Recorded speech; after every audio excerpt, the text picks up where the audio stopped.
안녕하십니까, 장 대표입니다. 자, 오늘 소개해드릴 코인은 리플 코인입니다. 자, 리플 코인 오늘 PPI 생산자 물가 지수를 발표하면서 변동성을 보여주다가 재차 상승력을 높여주고 있는 현재 새벽 시간의 모습을 보여주고 있습니다.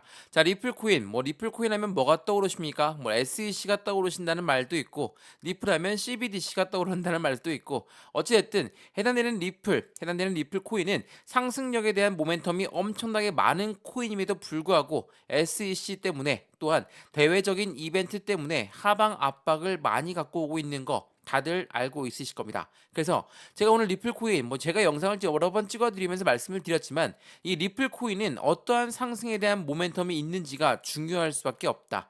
자, 이 모멘텀을 알고 있으면 우리는 확실한 투자 심리를 잡을 수가 있겠죠. 더군다나 700원 라인을 이탈했다가 다시 올라오고 있는 현재 모습 속에서 지난번 계단식 상승력을 봉해서 어디까지 올라갔었는지, 또한 그러한 상승 모습을 그대로 보여줄 수 있는지도 이 부분에 달려 있다라고 여러 번 말씀을 드렸습니다. 그래서 오늘 PPI, 그러니까 생산자 물가지수 발표하고 미국 연준 의장도 미팅을 마감했기 때문에 시장에서는 변동성을 보여주다가 이제는 방향성을 잡고 있는 모습을 보여주고 있습니다. 물론 내일 날짜 소비자 물가지수인 CPI가 남아 있기 때문에 여전히 시장은 혼란스럽습니다. 변동성이 많이 나오는 시장이지만 지금 시장의 상승력을 조금씩 가져오고 있는 이 리플 코인이 어떠한 이유 때문에 올라가고 있는지 그 부분을 하나씩 잡아드릴까 하거든요. 자, 우선은 차트를 먼저 보면서 말씀을 이어가 보겠습니다. 지금 얼마입니까? 1% 가까운 상승력을 보여주고 있는 현재 시간의 모습을 보여주고 있습니다.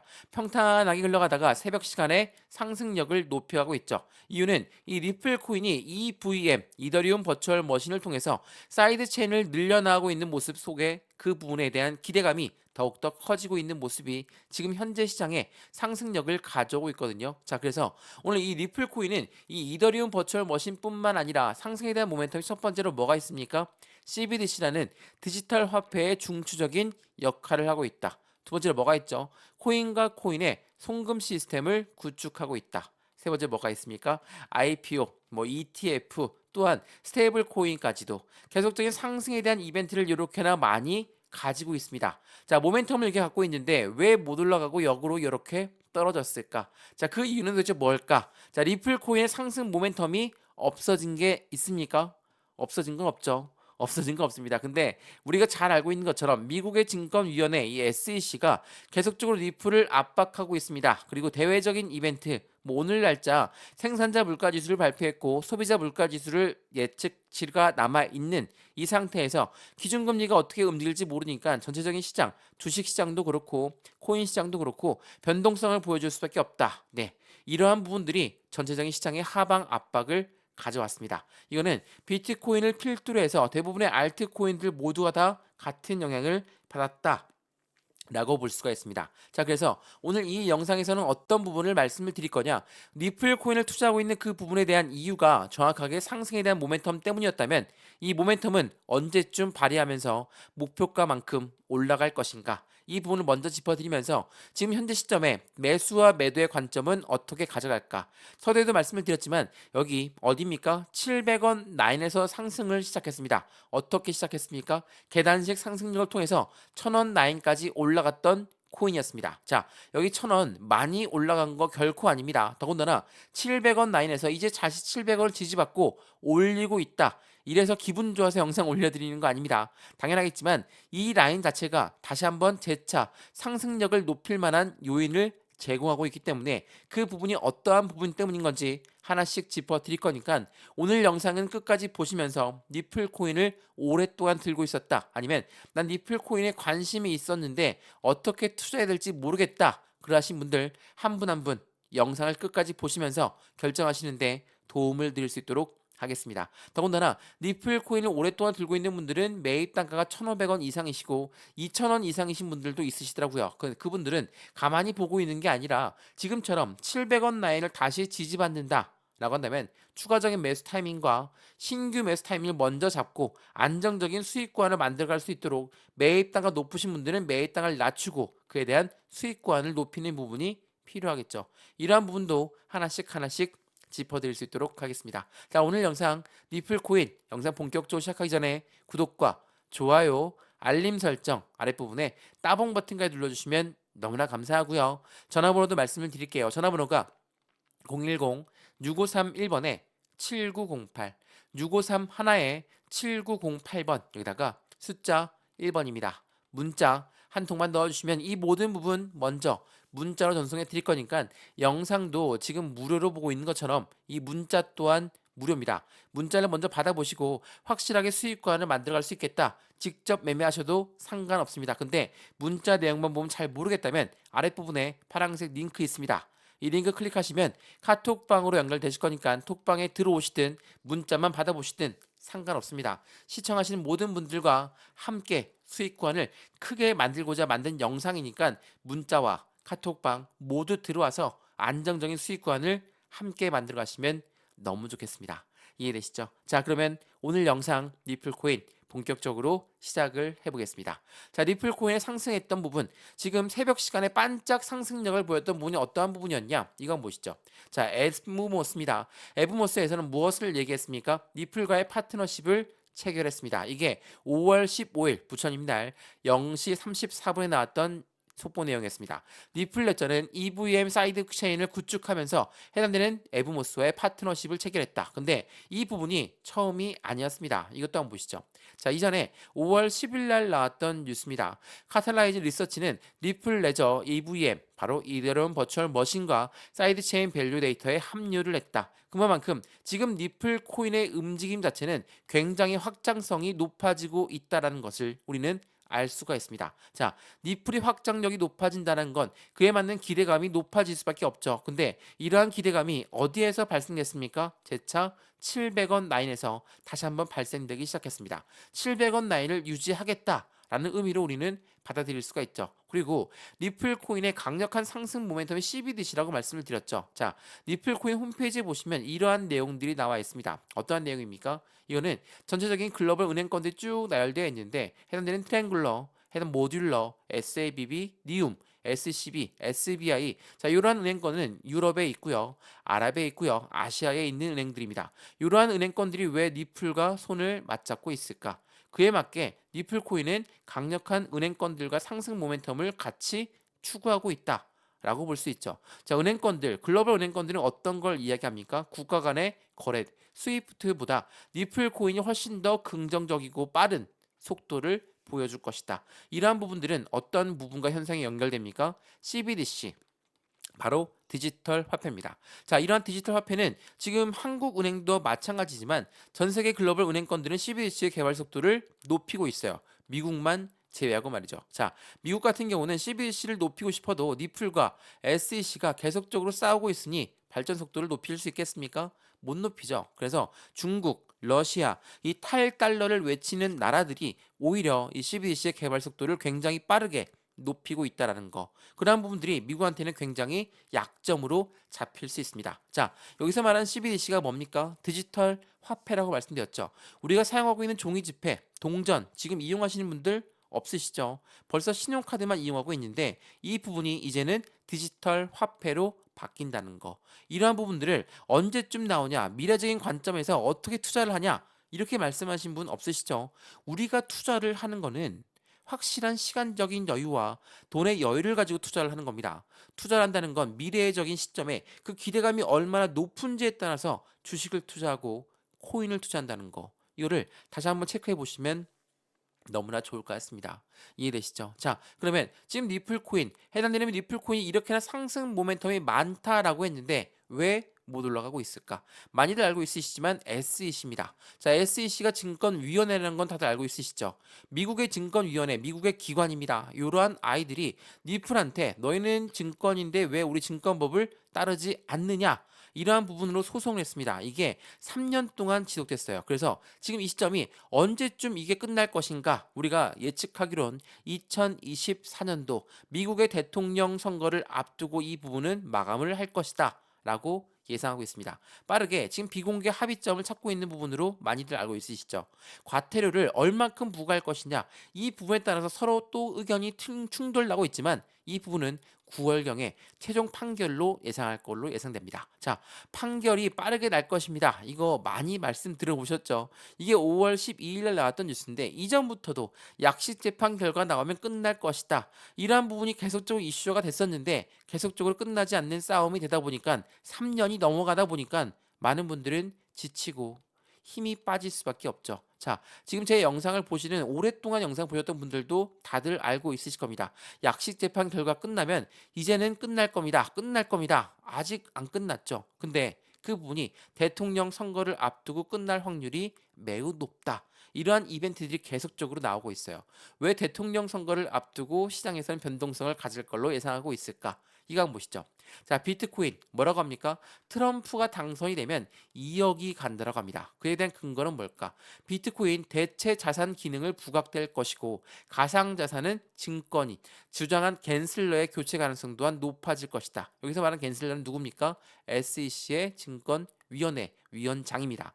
이러한 아이가 계속적으로 코인 시장을 압박했어요. 그거는 우리가 니플 코인만 알고 있는데 니플만 소송 건 거 아니죠. SEC는 대부분의 코인들을 증권으로 규정 지으면서 너희들은 증권법을 따라야 된다라고 이야기하고 있습니다. 니플뿐만이 아니라는 겁니다. 그렇기 때문에 지금 SEC와 싸우고 있는 니플은 전체 코인을 대신해서 싸우고 있다라고 봐도 충분하다는 거. 이러한 부분들의 시장에서는 변동성을 보여주는 요인이 됐지만 지금처럼 하방 압박을 갖고 왔던 요인들은 이 SEC 때문에 단순히 SEC 때 떨어졌던 게 아니었다는 것을 먼저 체크하시면 너무나 좋을 것 같아요. 그러면 어떤 부분 때문에 이렇게 떨어졌을까? 자, 지금 이게 일봉의 모습이죠. 여기 한번 보시죠. 이렇게 떨어졌을 때는 뭐였습니까? 장대 음봉 보이죠? 핸드폰을 보면 잘 안 보이실 텐데 급격하게 900원 라인대에서 700원 라인대까지 급격하게 떨어졌던 거는 뭐였습니까? 전쟁 이벤트였어요. 자, 전쟁이 났는데 시장이 좋습니까? 절대로 좋을 일이 없죠. 그렇기 때문에 이란과 이스라엘이 미사일로 빵빵 쏴대니까 시장은 흔들릴 수밖에 없다. 엄청난 하방 압박을 가져왔는데 리플뿐만이 아니라 비트코인을 필두로 해서 모든 코인들이 하방 압박 가져왔고 주식시장도 마찬가지로 같은 하방 압박을 가져왔다라는 거. 이러한 이벤트가 있었고요. 또한 최근에 하방 압박을 주었던 이유는 뭐였습니까? 금리. 기준금리입니다. 자, 금리 발표가 나오기 전에 물가 발표가 있습니다. 오늘 PPI 생산자 물가지수 발표했거든요. 어땠습니까? 높게 나왔어요. 물가가 높게 나왔다면 어떤 걸 의미합니까? 아직까지 인하는 어림도 없겠다. 금리가 인하가 안 된다면 어떻게 해요? 확실하게 시장은 흔들릴 수밖에 없죠. 이 금리 부분도 다시 한번 설명해 드릴 거니까 경제 지표 보면서 지금 바로 말씀 한번 드릴게요. 자, 우선은 이전에 이러한 움직임들이 있기 때문에 하방 압박을 가져왔고 700원도 이탈했던 모습을 보였습니다. 엄청난 공포감을 자극했죠. 근데 지금 또 얼마입니까? 712원. 710원을 또 올려놨어요. 이게 많이 올라갔다라고 해서 말씀을 드리는 게 결코 아닙니다.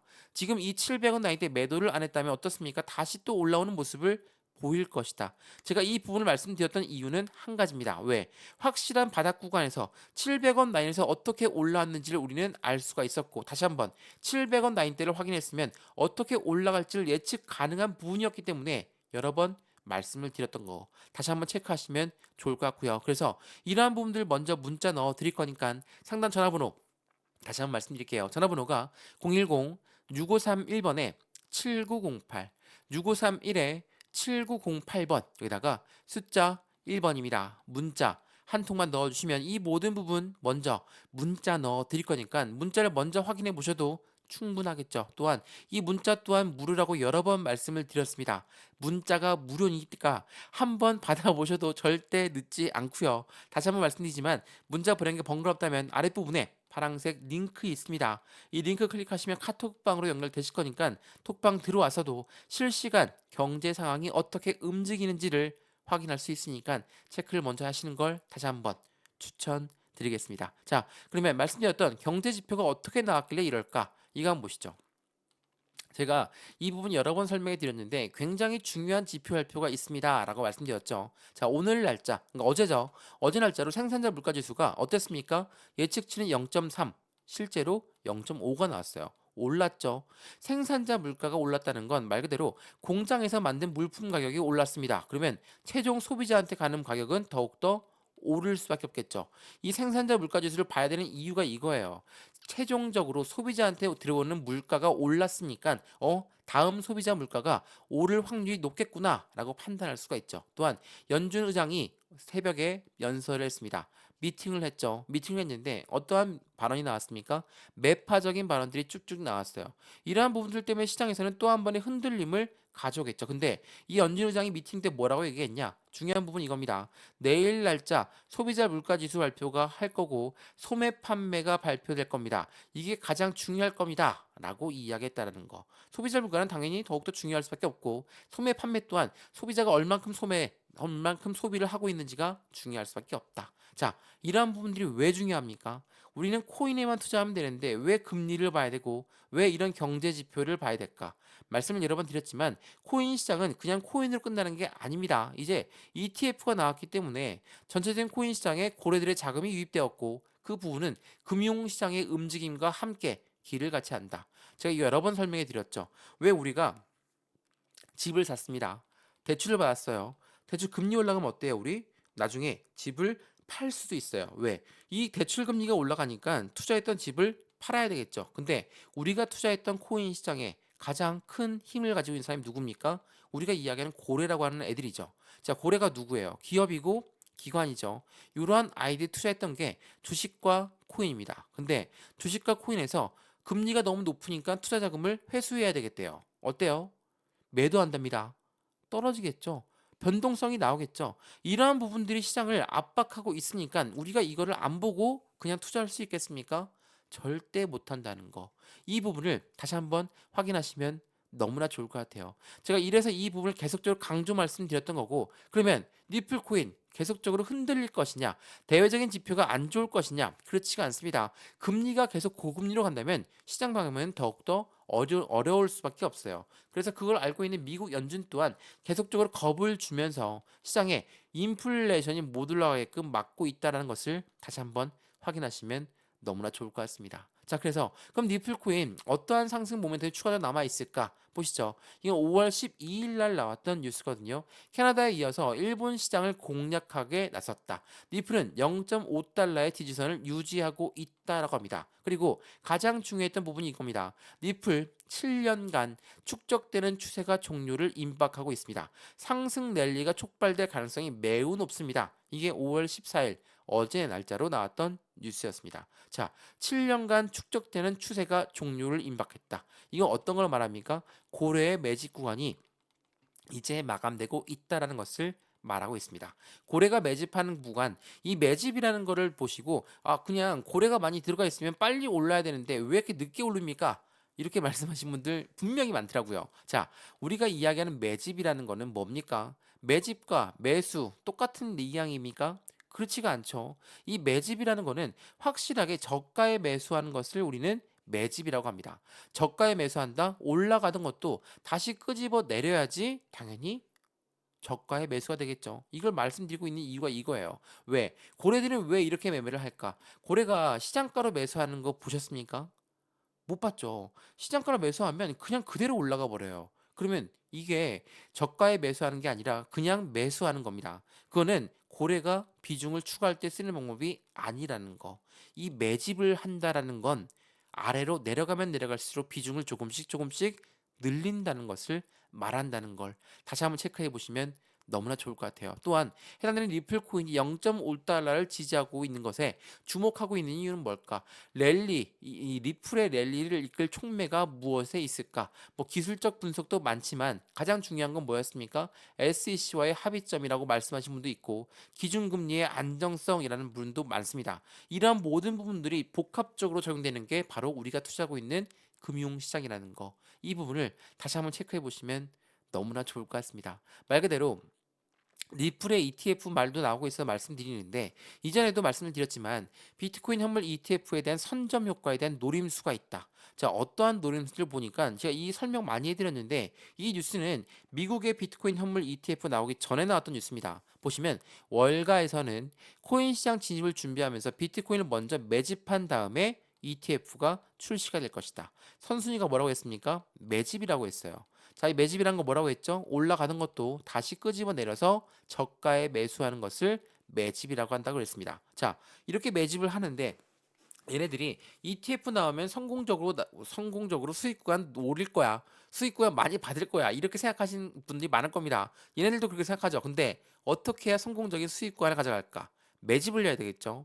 그냥 올라가던 거 따라서 매수하게 되면 개인들도 다 달라붙을 거니까 이때는 많이 사지도 못하고 개인들은 팔지도 않을 거니까 개인들의 매도를 유도하려면 어떻게 됩니까? 다시 끄집어 내려야 되겠죠. 끄집어 내리면 더 내려갈까 무서워서 공포감의 매도가 나온다는 걸 다시 한번 체크해 보시면 너무나 좋을 것 같습니다. 그래서 오늘 날짜, 현재 시간도 마찬가지지만 니플코인이 올라갔다가 내려왔다가 올라갔다가 내려왔다가 지긋지긋하시죠. 근데 어떻게 상승을 했었는지 그 부분을 다시 한번 기억하시면 좋겠습니다. 떨어질 때의 경험만 있는 게 아니라 올라갈 때의 경험도 분명히 있으셨다는 거. 더군다나 이거 지금 일봉의 모습이거든요. 이거랑 주봉으로 바꿔볼까요? 주봉 바꾸면 어떻습니까? 이렇게 보여요. 어떤 거죠? 지금 저가를 어떻게 하고 있습니까? 저가를 높이고 있어요. 저가를 높이고 있다는 건 무엇을 말합니까? 우상향 패턴으로 유지가 되고 있다는 거죠. 우상향 패턴으로 유지된다. 근데 왜 많은 개인 투자분들은 힘들다고 할까? 왜? 매수를 어떻게 매수하십니까? 올라가는 거, 더 올라갈 것 같다. 이래서 매수하시죠. 이러면 안 됩니다. 떨어질 때가 가장 중요한 매수 타이밍이라는 걸. 이 부분을 먼저 체크하시면 좋겠죠. 어떻습니까? 떨어질 때 매수, 떨어질 때 매수, 떨어질 때 매수, 떨어질 때 매수. 이러한 부분들이 있다라고 한다면 절대로 투자 심리가 흔들리지가 않는다는 거. 더군다나 이렇게 말씀하신 분도 있습니다. 제 매입 단가가 1,500원 이상이에요. 2,000원 이상입니다. 어떻게 해요? 이거 좀 어떻게 할 수가 있습니까? 이거 한번 보시죠. 이거는 조금 더 길게 볼게요. 이게 핸드폰으로 보시면 잘 안 보이실 텐데 이 단가들 보이시죠?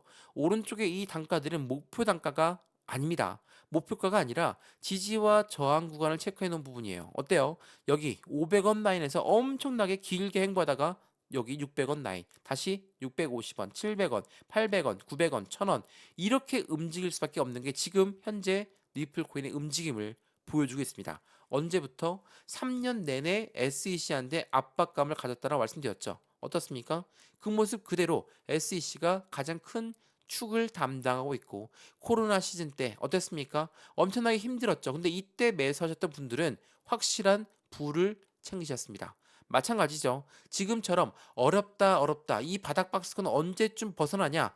이때 비중을 확실하게 늘린다는 게 아니라 비중을 조금씩 채워 나간다면 매입 단가가 아무리 높으신 분들이라도 확실하게 매입 단가를 낮출 수 있겠죠.